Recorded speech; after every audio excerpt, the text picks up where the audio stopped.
Namo tassa bhagavato arahato sama sambuddhassa. Namo tassa bhagavato arahato sama sambuddhassa. Namo tassa bhagavato arahato sama sambuddhassa. Sabda upasa akaranam kusalasa upasa pada sajika pariyoda pada kekal budana sasana. Selamat pagi Saudaraku Namo Buddhaya.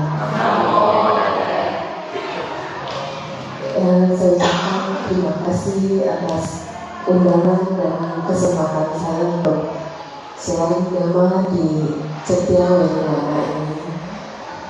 Untuk pada pagi hari ini tema kita adalah mau bahagia atau menderita. Kita mau bahagia atau menderita itu adalah pilihan. Karena hidup kita dari awal semua itu penuh dengan pilihan. Dari pertama kita lahir, kita tumbuh, kita sudah penuh dengan berbagai pilihan. Kita mau bermain dengan siapa, kita mau berada di lingkungan mana, itu pilihan kita. Jadi semua itu balik lagi ke diri kita sendiri.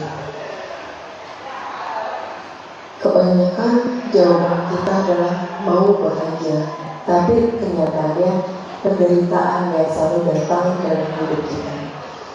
Penderitaan yang datang dalam hidup kita itu adalah hal yang wajar, harus kita jalani. Karena ya, inilah hidup, kebanyakan menderitanya. Tetapi bukan berarti ketika penderitaan itu datang kita harus pasrah menjalaninya.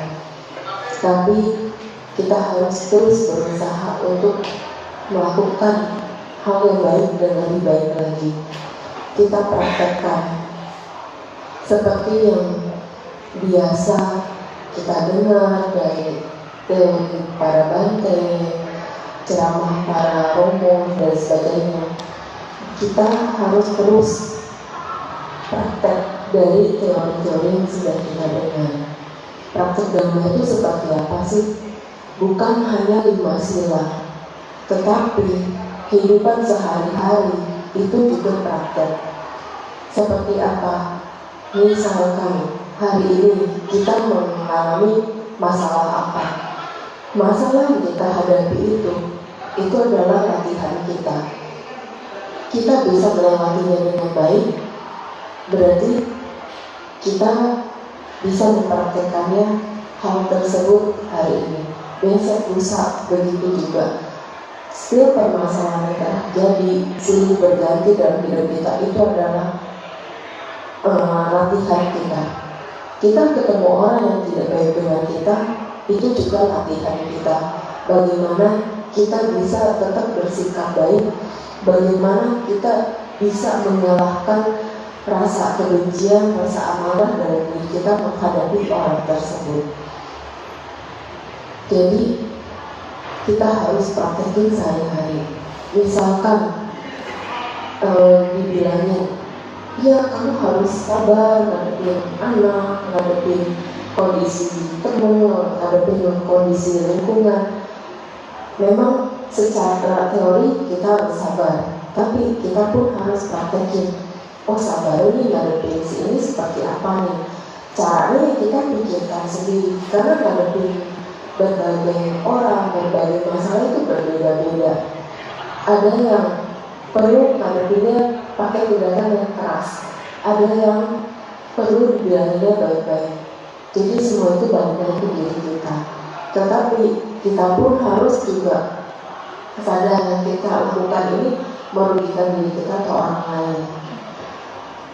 Yang biasa saya sering praktekkan ketika menghadapi orang yang keras kepala, yang susah dibilangin, ya diomongin dulu baik-baik. Kalau udah diomongin baik-baik masih ngeyel gak mempan, ya udah setelah dibilangin sekali kita diam. Karena apa? Kita udah cukup bilangin sekali, 2 kali, nggak perlu bilang berkali-kali.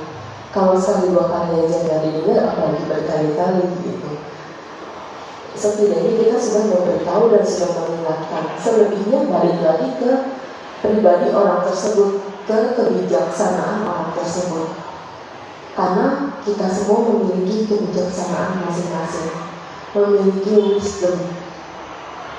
Jadi kalau kebijaksanaan kita dengan kebijaksanaan orang lain itu tidak seimbang, nggak usah kita kebawa emosi, nggak usah kita kebawa amarah, karena berarti kebijaksanaan dia berbeda dengan kita. Cukup disadari itu, oh ya udah, cara dia menyikapi masalah seperti itu, setidaknya saya udah kasih tahu, udah selesai.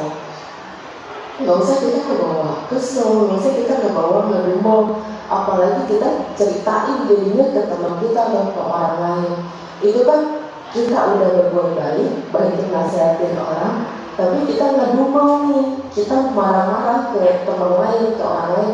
Si ini ya udah saya bilangin dia nggak mau dengerin. Kan secara tidak langsung kita jadi dalam karma buruk melalui ucapan. Jadi kita harus selalu ya udah, kita udah bisa berbuat baik, kita udah membantu teman, membantu anak, ngomongin siapapun, menulis kita hal baik, tapi nggak mau dengar. Oke, jangan kita bicarakan lagi kemana-mana. Si ini baru kita nggak karma terus. Di sini kan rata-rata juga udah pada capek dengan namanya kehidupan. Muter lagi, lahir lagi. Kalau kita mau stop, setelah kita berbuat baik, stop untuk melakukan ucapan yang buruk, stop untuk melakukan pikiran yang buruk. Karena semua sumber utama pikiran. Walaupun kadang ada orang bilang, saya spontan nih ngomong, nggak kepikiran. Sebenarnya bukan nggak kepikiran, tetap terpikir. Tapi karena pikiran ini sangat cepat bergantinya, jadi merasanya enggak, saya nggak kepikiran ngomong itu, tapi terucap aja. Ini sebenarnya bukan kepikiran, karena pergerakan pikiran persekian detik. Jadi setiap kali kita gini, itu jadi terjadi. Sebenarnya pikiran itu cepat banget berlalu, tapi banyak kita tidak menyadari. Karena apa? Susah untuk bermeditasi, susah untuk menyadari kalau segala timbul dan lenyap dalam hidup ini, ya ini adalah hal yang wajar, hal yang harus kita alami. Gitu. Terus dalam hidup ini kita tidak hanya selalu untuk terus menerima, tapi kita pun harus terus memberi untuk mengkondisikan ekonomi kita membaik, rezeki kita membaik. Selalu melakukan kebajikan dalam bentuk apapun. Secara materi misalkan kita pas-pasan atau kekurangan, jadi kita punya tenaga kan untuk bisa ikut membantu berbagi. Jadi misalkan di Cetia ini ada acara bagi-bagi sembako, karena kita nggak sanggup untuk ikut berdana secara materinya, tawarkan diri, saya boleh nggak berdana tenaga untuk ikut bagi-bagi itu, dulu. Tentunya kan pasti boleh. Terus kita juga bisa membantu secara pikiran. Dengan pikiran kita bisa menolong teman-teman di sekitar kita. Pasti kan ada yang butuh nasihat ketika, suami saya begini nih, saya harus gimana ya? Anak saya gini, saya harus gimana ya? Karena butuh tukar pikiran. Ketika memberi masukan yang positif, itu sudah menambah karma baik. Ya gitu. Jadi lakukan hal-hal sepele. Sebenarnya praktek dana itu dari hal-hal sepele ada di sekitar kita. Enggak perlu langsung yang berat-berat. Wah, saya harus berbuat baik yang besar nih. Saya harus melakukan sesuatu yang besar-besar. Enggak harus dan enggak perlu. Kita sanggupnya hal-hal kecil, lakukan dari hal-hal kecil. Karena semua itu bisa jadi hebat, bisa jadi bagus karena dari hal-hal kecil. Kita mulai dari lingkungan kita dulu, keluarga kita dulu. di luar keluarga kita baru kita bisa lakukan kalau kita sudah bisa keluar rumah, ada acara ini dan itu. Oke, mungkin itu dulu pengantar saya. Sebenarnya kita tanya jawab aja biar lebih seru ya. Jadi Bapak Ibu rekan-rekan yang banyak hal ingin ditanyakan, silakan. Tapi bukan pertanyaan pribadi yang lebih ke umum. Oke.